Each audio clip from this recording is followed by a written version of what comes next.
Proses pendewasaan ya, ya makin berumur dan makin menginginkan sebuah perubahan dalam hidup. Biasanya itu ada proses transisi ya sobat ya. Jangan bingung masalah proses itu dan sensasi di dalam diri. Banyak orang pada bingung dan bahkan kesakitan ya. Bila kita nggak menginginkan sebuah perubahan atau menginginkan sebuah progres, otomatis sah-sah saja dan memori itu nggak bergejolak. Memori tetap tenang dan saraf nggak merespon ada sinyal apapun karena sudah nggak menginginkan sebuah perubahan.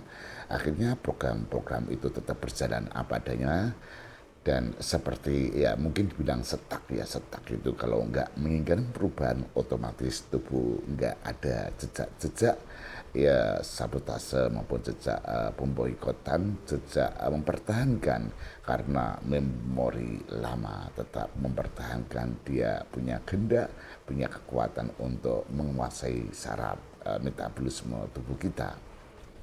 Tapi lain dengan seseorang ya, seseorang yang menginginkan transformasi maupun perubahan secara psikis, psikologi maupun mental bahkan realita itu mau nggak mau kita harus siap ya, siap karena di situ di dalam tubuh itu sendiri secara basic udah tertanam banyak memori ya, memori yang sudah tertanam ya, sudah bahkan udah menguasai ya metabolisme bahkan menjadi sebuah otomatis jalan gitu, otomatis langsung uh, atensi ini langsung gerak siap gitu ya. Ya ini kalau menginginkan sebuah transformasi ya, perubahan dalam diri dan tubuh tidak dikuasai memori-memori yang tak diinginkan, bahkan program-program yang nggak diinginkan oleh kita, sebenarnya mudah sekali untuk memindahkan ya dan menonaktifkan. Bahkan memori itu kan nggak bisa dibuang, hanya dinonaktifkan, nggak punya kuasa mengemudi saraf tubuh kita. Sederhana prosesnya semestinya sobat. Ya sederhana sekali, tinggal kita bisa menyelami alur cerita dari awal memori, perubahan memori menuju ke transformasi dan menanamkan program baru. Sederhana kalau kita bisa menguasai sistem kerja ya struktur tubuh itu sendiri. Ya, baik dari spiritual maupun psikologi semestinya dia berlandaskan dasar utama ya, dasar nalar, dasar berdasar itu dia berbasic dari tubuh ya, baru dikembangkan ke spiritual, baru ke sains bahkan psikologi. Kalau kita sudah bisa menguasai ya, menguasai tubuh kita, memahami secara detail alur cerita, progres, cara kerja, sistem saraf, sistem memori, terus perubahan program ya yang kita inginkan ditangani dengan sendiri cukup bisa.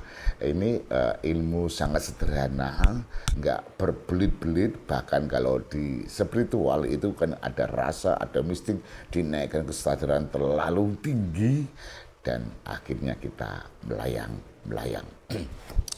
Cukup sangat sederhana kita bisa memahami struktur tubuh ya, dari pikiran, rasa, memori, saraf, terus bagian-bagian tubuh bawah atas itu kita sudah bisa kuasai dan bisa memahami proses alur cerita, merestart, mengaktifkan dan yang mengendalikan kesadaran utuh itu udah cukup bisa sebagai landasan untuk merubah diri dengan cepat, nggak muter-muter gitu.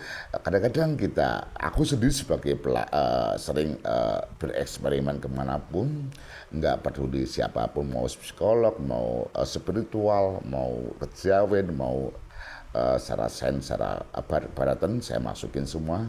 Ya samping itu saya emang ada riset juga sih ya. Ya intinya semuanya berbasis ke tubuh, jangan liar kemanapun. Apalagi kalau spiritual yang mistik ya, ya spiritual yang mistik ditambah wahyu-wahyu apa itu, semestinya kita berbasis ke dalam diri udah cukup. Ya karena basic semua dalam diri. Tugas manusia apa sobat? Juga tugas manusia itu mensempurnakan tubuh ini menjadi wadah yang benar-benar sempurna dan wahyu ilham itu kehendak Allah bisa turun. Hanya itu. Jangan meranah ke dimensi gaib yang mana-mana terlalu ribet. Ntar berhalusinasi, kesadaran terlalu tinggi, keseret dan gak bisa grounded ya. Akhirnya apa? Bisa mati suri. Itu banyak contoh teman-teman. Mungkin secara energi metafisika terlalu tinggi dan energi apa tuh mistik tinggi, tapi tubuhnya lemah, gemulai dan terbaring. Kenapa? Karena dia hanya masuk ke dimensi kesadaran terlalu tinggi tanpa disambungkan dasar tubuh. Mau kesadaran apapun tetap berbasis ke tubuh. Kalau tubuh nggak dirawat, tubuh nggak di-grounded ya, dasar dari segala apapun tubuh. Kalau tubuh itu wadahnya apa? Artinya saudara punya kesadaran tinggi tanpa teraplikasi ke tubuh, hanya melayang-layang. Hanya sebagai pujaan, simbol, dan mengorbankan tubuh, bahkan tubuh itu bisa mati, tak berfungsi sama sekali. Banyak itu contoh korban halusinasi, korban ilusi, korban pencari cahaya, akhirnya meninggalkan tubuh dan meninggalkan realita. Ya, cukup jangan sampai ke situ, kasihan. Satu, kasihan tubuh juga, kasihan yang kita punya tanggung jawab keluarga dan tanggung jawab realita maupun kehidupan ya, tapi hanya sebatas cahaya ilusi ya. Ada sih, saya udah nyampe ke cahaya tinggi ya ada. Apa artinya cahaya itu kalau tubuh kita nggak sinkron ya? Boleh dicamkan sobat, jangan mau terjebak ke mistik-mistik ya. Kasihan kalau nggak ada pendamping juga, takutnya larut karena di kesadaran itu sendiri nggak bisa dipeka dan nggak bisa ada yang bisa membendung. Sebelum memahami kesadaran lebih tinggi harus benar-benar grounded ke tubuh, memahami struktur tubuh ya. Stop bereksperimen mencari kesadaran tinggi. Karena apa fungsi kesadaran? Kesadaran itu pencahayaan. Andai kata sobat ya punya ruangan 1 meter kali 1 meter, butuh kesadaran berapa sih? Kan banyak sebatas pencahayaan ruang itu kan. Dan andai kata sobat punya cahaya yang besar, ya sobat punya ruang 1 meter, 1 kali 1 meter, buat apa? Nggak bermanfaat, sia-sia. Ya boleh sih, hanya sebatas pencarian, tapi harus sadar lagi kapasitas kita. Ya makanya suruh grounded ya, diperluas, didudukan, dipertebalkan tubuh dan diperluas realita dan kesadaran akan mengikuti. Kenapa kesadaran akan mengikuti? Ya dasar utama memang tubuh. Kalau tubuh kita makin luas, makin tebal, makin ini, otomatis kesadaran akan meluas juga karena kesadaran untuk pencahayaan. Kalau gelap kita juga nggak nyaman dan kepanasan juga nggak nyaman, ya kan? Harus punya stabilitas standar untuk ruang. Ya itu fungsi kita duduk di tubuh. Jangan lari ke kesadaran dulu. Kesadaran gampang, cahaya itu mudah.